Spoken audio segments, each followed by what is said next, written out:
Hi there, Sean, Jenny and Charlotte in Ukraine, and we want to say a big thank you to the Ukrainians, Wheels of Victory and the military who have helped us get the aid to where it's needed on this trip. Very good of them to keep us safe in the areas that we went to, and it was fantastic to meet the people who are so strong in dealing with this illegal Russian invasion.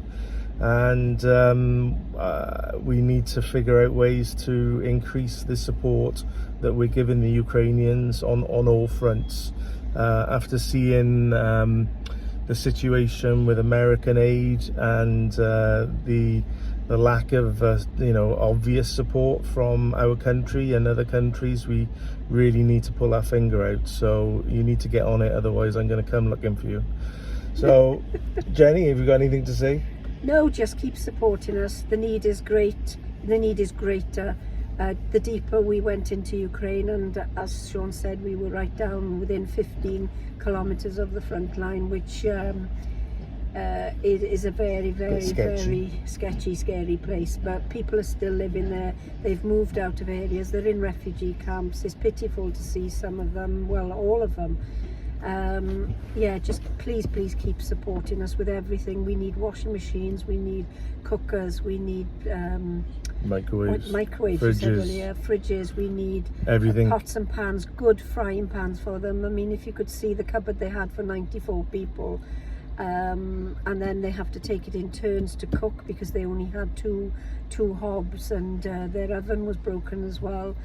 The children still smile, but sometimes they look very But just think, if you left your house and couldn't go back for 3 years, and then one day you find out that it's actually gone because they've blown it up, what would you need? So that's what you need to provide these poor people. So don't throw anything away. We throw too much stuff away in the UK. A lot of it's pretty good, it's still usable.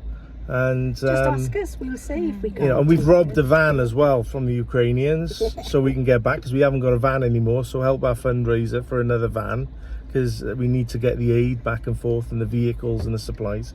And Charlotte, this is your first trip to Ukraine, and it's been an epic trip. It's been one, out of my 59 aid runs I've done, it's probably been really up there in the top 5 or 10.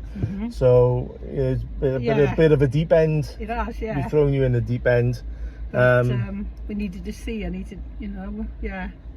But I mean, we had a conversation about the risks, and there was options. We didn't drag you down there. No. I don't want anyone to think we dragged you down there, but we all wanted to go. I think it's not to think that we're heroes or anything like that, but you need to see it, and we need to see it so that we can tell you. See the heroes that we met. And not only that, I mean, nothing of what we saw is being publicised every day on the news, and once a week even. I mean, we were experiencing air raids, rocket attacks, everywhere we were. We could hear the explosions. We could hear the anti-gun fire. We stayed with one of the real heroes of this war, who made us a slap-up meal. Oh my gosh, beautiful meal. It was lovely. And this is a guy now that regularly does evacuations of soldiers that are in a cauldron or encircled situation. And he's gone out, his vehicle's been destroyed, he's managed to survive, his colleagues have died, he's got another vehicle and he's gone back out to save more people. These are the heroes that we're trying to support. And all the clergy, the priests that are there with the soldiers and with the refugees, trying to keep these people motivated and fed and with a roof over their heads. So everyone really needs to pull their finger out, like I keep saying. Yeah, just take my hat off to Chaplain Vitaly. What an amazing guy.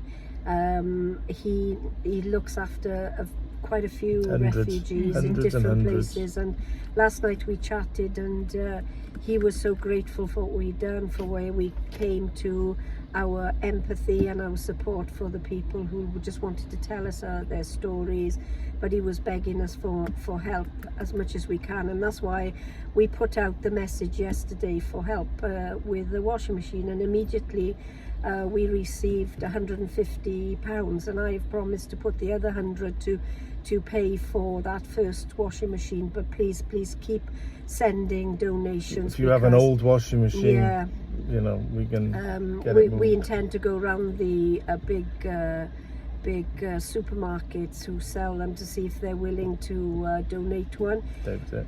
But we can only try. I mean, You need charity status for that. yeah, but if they want to, they can. If they don't want to, No, you won't. you know. I tell you for a fact, you're Yeah. wasting your time. But, There you go. But if anybody has any power in that area that can influence anybody to donate Pull your one finger to out. us. I mean, there's myself in Aberystwyth, there's Sean in Ebbw Vale, and there's Charlotte in Pontypridd. There's please, whoever sees this message. We had a lovely letter from the MOD for the Warriors for Warriors campaign, launched by a former police officer who did the petition, and Ross, I think his name is, and the answer was that it wouldn't really help the Ukrainians. And it's like, are you for real? Yeah. Have you seen the state of the vehicles on the front line? It wouldn't help. They're driving around in unarmoured SUVs and 4x4s. Were they 20 years old, some of them? More than that. You know, some of those T4s and T4s are like 40, 30 odd years old. The Volkswagens that they're driving. And they're using these vehicles, everybody, to evacuate really seriously injured warriors with limbs that are hanging off. We go to the orthopedic and Pocrosk Hospital every time we go there, and it is, isn't it? Yeah. I mean, some with no hands, eyes, yeah. legs, faces. And they're worried about, they put in the letter, they're saying, oh, well, we'd have to, you know, have a significant investment.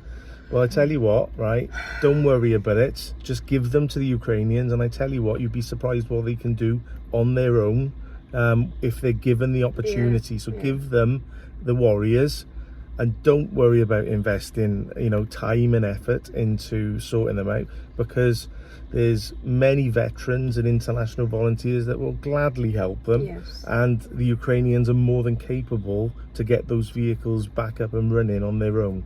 Their ingenuity and their capacity for engineering, you will be surprised at. So don't worry about that side of it. And it's like, oh, we haven't got the money, we don't really want to put the time and effort in, and just give them the vehicles you're throwing away. It's not that difficult. No, you know. not. And it would add capability. So that nonsense in there about it wouldn't add significant capability, no, it would, because I've seen it, and Jenny's seen it, and you're former army. I mean, would a armoured vehicle help down there? Definitely. You know, compared with the amount of vehicles yeah. you've seen on near the front line, how many were armoured? We didn't see them, did we? No, they weren't. Yeah, so there you go. You know, they're not there. So yeah, this is a bit of a rant now. Well, no, it's not. It's just that we're so frustrated because, I mean, I haven't done as many runs as Sean, but I'm on my 14th run into Ukraine.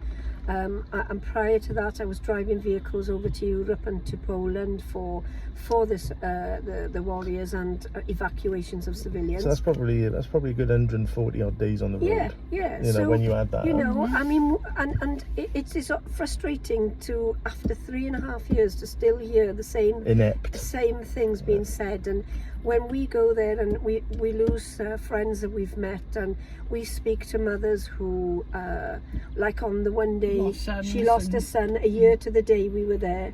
36 he would have been, and she was desperate, and she's just one of thousands, hundreds of thousands of